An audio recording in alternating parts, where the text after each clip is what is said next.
हरे कृष्णा। तुलसी स्तोत्र का वर्णन।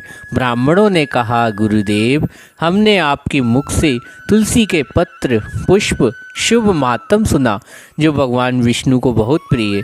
अब हम लोग तुलसी के पुण्यमय स्तोत्र का श्रवण करना चाहते। व्यास जी बोले, ब्राह्मणों, पहले स्कंद पुराण में मैं जो कुछ बताता आया वह यह कहता हूँ। शतानंद मुनि के शिष्य, कठोर व्रत पालन करने वाले, उन सबों ने एक दिन अपने गुरु को प्रणाम करके परम पुण्यमय हित की बात पूछी। शिष्यों ने कहा, नाथ, ब्रह्मवेताओं में श्रेष्ठ, आपने पूर्व काल में ब्रह्मा जी के मुख से तुलसी के जिस स्तोत्र का श्रवण किया उसको हम आपसे सुनना चाहते हैं। शतानंद जी बोले, शिष्यगण, तुलसी का नाम उच्चारण करने से असुरों का दर्प दलन करने वाले भगवान विष्णु प्रसन्न होते, मनुष्य के पाप नष्ट हो जाते तथा उसे अक्षय पुण्य की प्राप्ति होती, जिनके दर्शन मात्र से करोड़ों गोदान का फल प्राप्त होता। उसी तुलसी का पूजन और वंदन लोग क्यों ना करें। कलयुग के संसार में वे मनुष्य धन है जिनके घर में शालग्राम शिला का पूजन संपन्न करने के लिए प्रतिदिन तुलसी का वृक्ष भूतल पर लहराता रहता है।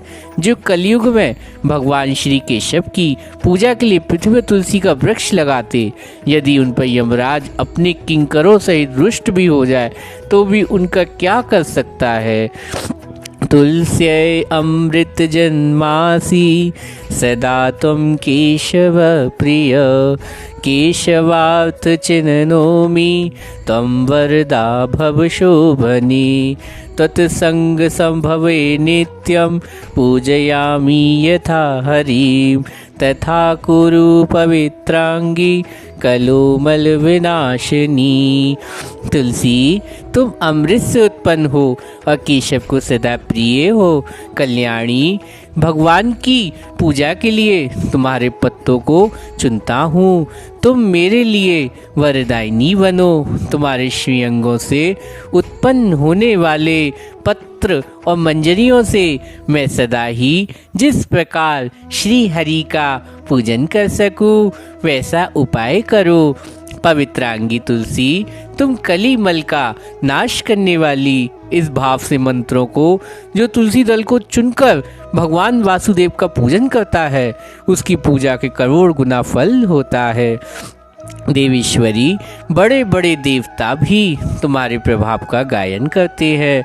मुनि, सिद्ध, गंधर्व, पाताल निवासी, साक्षात नागराज शेष तथा संपूर्ण देवता भी तुम्हारे प्रभाव को नहीं जानते। केवल भगवान श्री विष्णु ही तुम्हारी महिमा को पूर्ण रूप से जानते हैं।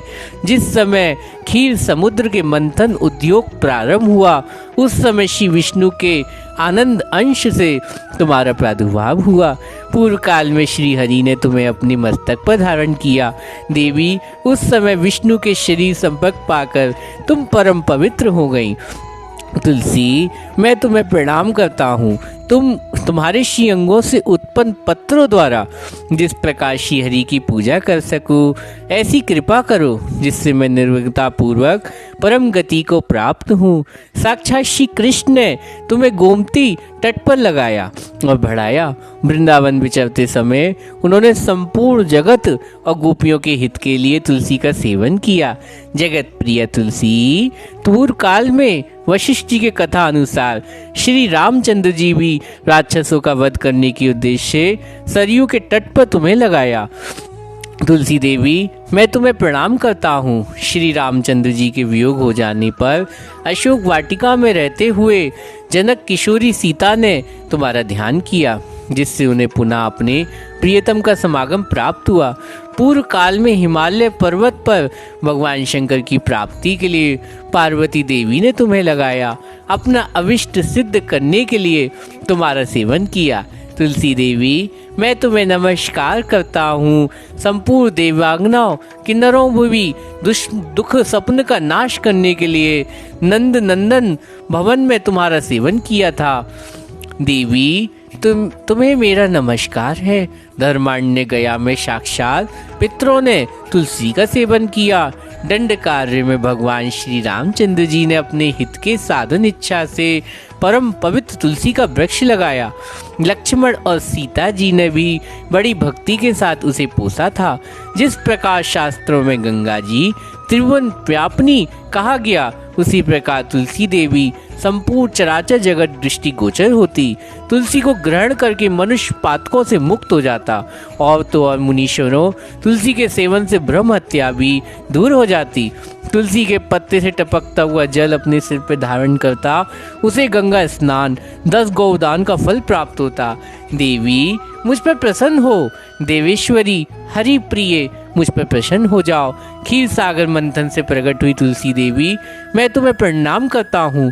द्वादशी रात्रि जागरण करके जो इस तुलसी स्तोत्र का पाठ करता है, भगवान श्री विष्णु उसके 32 अपराध क्षमा कर देते हैं। बाल अवस्था, कुमार अवस्था, जवानी, बुढ़ापे, जितने पाप किए वे सब तुलसी स्तोत्र के पाठ से नष्ट हो जाते। तुलसी स्तोत्र से संतुष्ट होकर भगवान सुख अभ्युदय प्रदान करते। जिस घर में तुलसी स्तोत्र लिखा विद्यमान रहता, उसका कभी अशुभ नहीं होता, उसका सब मंगल होता, किंचित भी अमंगल नहीं होता, उसके लिए सदा सुकाल रहता, वह घर प्रचुर धन धान से भरा रहता। तुलसी स्तोत्र पाठ करने वाले मनुष्य के हृदय में भगवान श्री विष्णु के प्रति अचल भक्ति होती, उसका वैष्णवों से कभी वियोग नहीं होता। इतना ही नहीं, उसकी बुद्धि कभी अधर्म में प्रवृत्त नहीं होती। जो द्वादशी रात्रि में जागरण करके तुलसी स्तोत्र का पाठ करता है, उसे करोड़ों तीर्थों का सेवन फल प्राप्त होता है। हरे कृष्णा।